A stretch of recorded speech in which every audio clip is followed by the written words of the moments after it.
Il y avait une audience au Parlement européen jeudi 25 mars pour parler du financement international des lobbies pro-vie.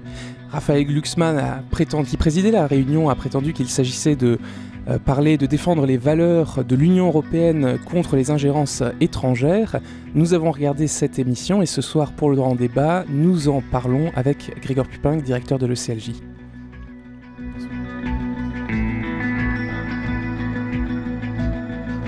Alors, Grégoire Pupinck, bonsoir.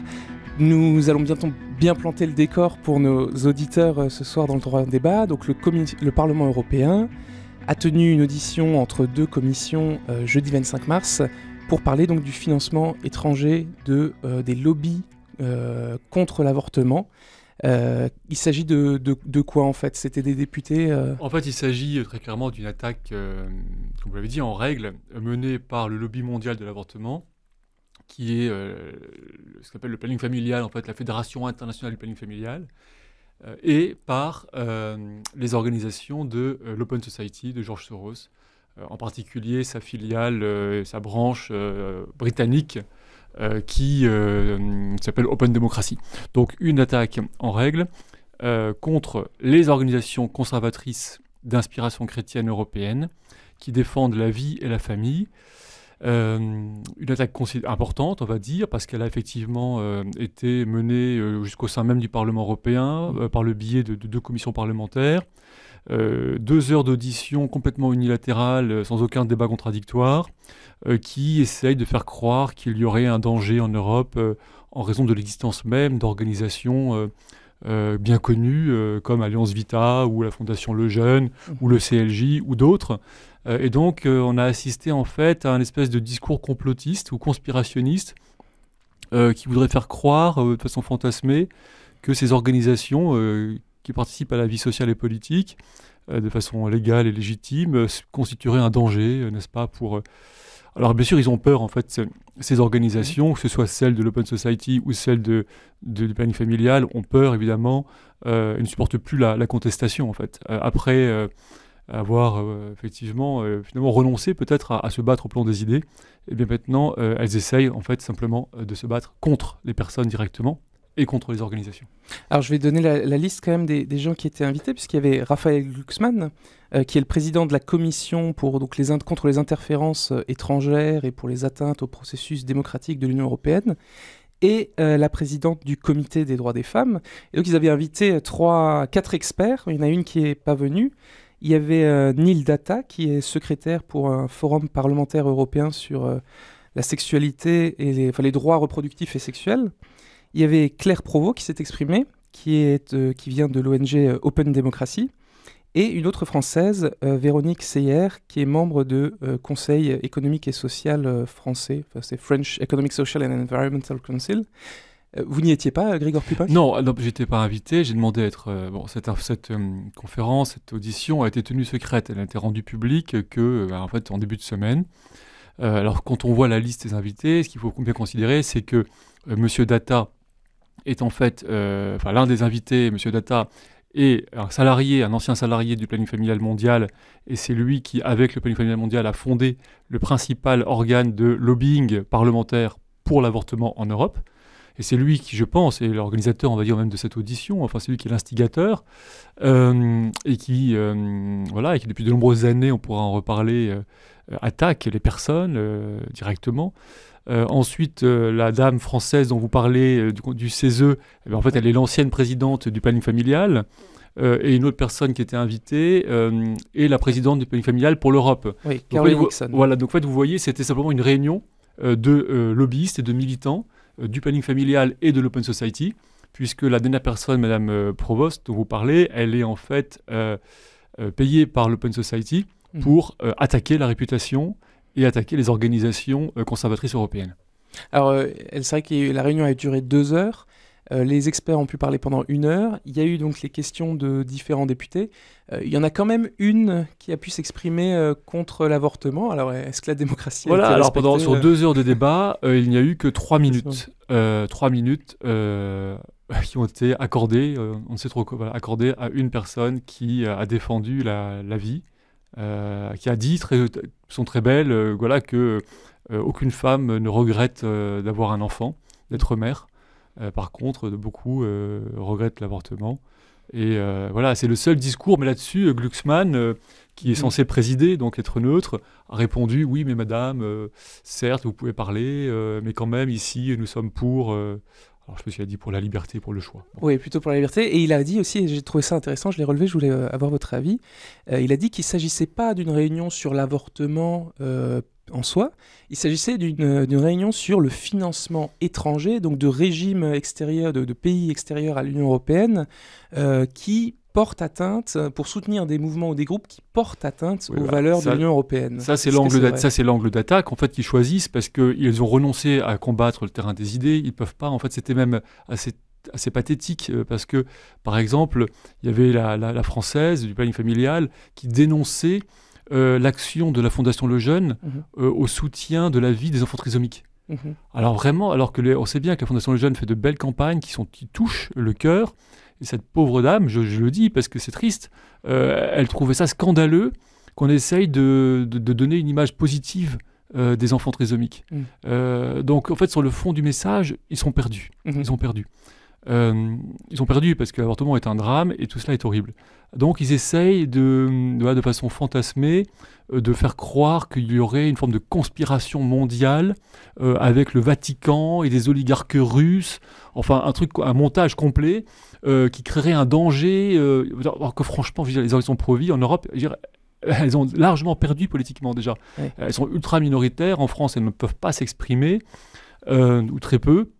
Donc voilà, ils cherchent le point faible. Alors ils se sont dit voilà, on va voir peut-être l'argent. Ouais. Alors oui, c'est vrai qu'il y a des organisations en Europe qui reçoivent des soutiens financiers de l'étranger. C'est le cas notamment d'ailleurs de l'ECLJ, parce que nous sommes liés directement à une organisation, nous avons été fondés par une organisation américaine, c'est bien connu. Nous soutenons aussi d'autres organisations au Pakistan ou en Afrique. Nous sommes un réseau d'organisations avec une solidarité financière. Et donc c'est ceux-là qui ne supportent pas. Ils s'imaginent avoir découvert quelque chose de tentaculaire. Mais en fait, c'est un bide parce que... Et c'est même hypocrite, parce que en fait, nous avons un tout petit budget par rapport à ces organisations comme le planning familial mondial, dont le budget se compte en milliards de dollars par an, en milliards. Alors que nous, on parle que de quelques millions pour nos organisations. Et ces organisations comme le planning familial ou les organisateurs de cette conférence, ceux qui ont été invités à parler, comme M. Data, reçoivent des millions tous les ans de l'étranger, de George Soros, de la Fondation Gates, du planning familial et d'autres fondations. Donc on va dire, c'est quand même effectivement hypocrite et grotesque d'accuser finalement la paille qui est dans l'œil des organisations pro-vie quand eux ne voient pas la poutre qui est dans la leur. C'est ça, parce que Neil Data, dans ce qu'il a présenté, disait que c'était la Fondation Jérôme Lejeune, finalement, qui était la plus grosse organisation anti-choix, comme il l'a dit, qui recevait, donc c'était 120 millions par an. Or, ce financement, je crois, est principalement dédié à l'Institut, à la lutte, à la recherche, enfin, c'est ça. Pas du tout que la branche pro-vie. Et justement, il y a quelque chose qui m'a frappé au début de la réunion, c'est que la réunion, c'était financement interférence étrangère, mais Neil Data a reconnu qu'en fait, plus de la moitié ou une part significative de tous les financements des ONG pro-vie en Europe avait en fait un financement de l'Union européenne et européen. Voilà, en fait, il a dû remarquer, effectivement remarquer et admettre que, au regard de ses propres chiffres à lui, que j'ai pas du tout vérifié, j'ai des doutes sur ces chiffres, parce que quand même, effectivement, il mélange tout. Par exemple, il estime que l'argent donné par les églises évangéliques américaines au soutien des églises évangéliques européennes ferait partie de ces flots d'argent contre l'avortement. Ça n'a pas de sens. De la même manière, l'argent que la Fondation Le Jeune ou d'autres institutions utilisent pour financer la recherche scientifique, on ne peut pas dire que ce soit de l'argent contre l'avortement. Et voilà, donc ils cherchent à gonfler les chiffres pour faire croire qu'il y a quelque chose de considérable. En fait, ils cherchent à faire peur, parce que la peur est un ressort politique important. Il cherche à faire croire qu'il y a un danger lorsqu'en fait il n'a face à lui que quelques organisations qui font un travail parfaitement honnête et respectable. D'ailleurs, il a beaucoup élargi, ça c'est aussi factuel dans ce qu'il a présenté. En fait, il y avait les questions d'avortement, c'était un petit peu le centre, mais en fait, tout point de vue conservateur sur des questions sociales ou religieuses, parce que Oui. c'est pas bien. Est-ce que c'est vrai que tout financement étranger d'ONG, d'associations, d'églises conservatrices, c'est contraire aux valeurs de l'Union En européenne? fait, c'était haineux. C'était haineux et christianophobe, on pourrait dire. Parce qu'effectivement, voyez-vous, ils s'imaginaient de façon méticuleuse à chercher comme ça les réseaux de financement. Et quand ils trouvent une organisation chrétienne, ils se disent « Ah, voilà, j'ai trouvé !» C'est comme si c'était en soi une honte, n'est-ce pas, d'être une organisation chrétienne. Donc ils imaginent, pour eux, c'est suspect, n'est-ce pas. Chrétien, catholique, c'est encore pire. Et le Vatican, n'en parlons pas. Donc voilà, donc il y a une espèce de, je sais pas, de psychologie complotiste qui est à l'œuvre. Voilà, mais qui prend quand même, parce que les gens aiment bien fantasmer un ennemi. Les progressistes, les gens qui militent, qui passent leur vie, en fait, ces gens sont payés. Ces gens ont donné leur vie pour promouvoir la mort. Ils ont donné leur vie pour promouvoir l'avortement. Ils sont payés pour ça. Ça fait 20 ans qu'ils font ça tous les jours. Voilà. Eh bien, ils ont besoin d'avoir des adversaires. Et finalement, ils se font des adversaires un petit peu à leur mesure. C'est vrai qu'on est quand même de toutes petites organisations à côté d'eux. Ben alors non, ils vont grossir le tableau à l'extrême. Et alors, quelle suite à ce rapport, en quelque sorte? On avait parlé il y a quelques années, et même on en parle encore aujourd'hui, d'une loi en Russie qui limite le financement des ONG en Russie. Oui. C'est un débat dont on a entendu beaucoup parler. Et ça a été très critiqué par tous les progressistes en Europe, en disant la Russie fait quelque chose d'inacceptable. Elle n'a pas le droit, comme ça, de limiter, d'interdire le financement étranger des ONG. C'est une atteinte à la démocratie.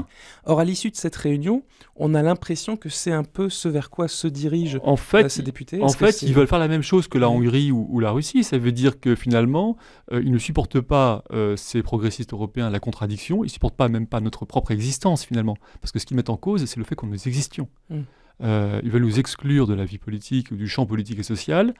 Et effectivement, ils sont en pleine contradiction parce que d'un côté, ils critiquent le fait que la Russie ou la Hongrie ou d'autres pays demandent que l'argent qui vient de l'étranger soit reconnu comme tel et déclaré comme tel. Mais eux-mêmes, finalement, c'est ce qu'ils demandent pour leurs propres adversaires politiques. Ils sont bien embêtés parce qu'en fait, ces grandes organisations progressistes ou d'extrême gauche sont elles-mêmes massivement financées en fait, par quelques fondations américaines.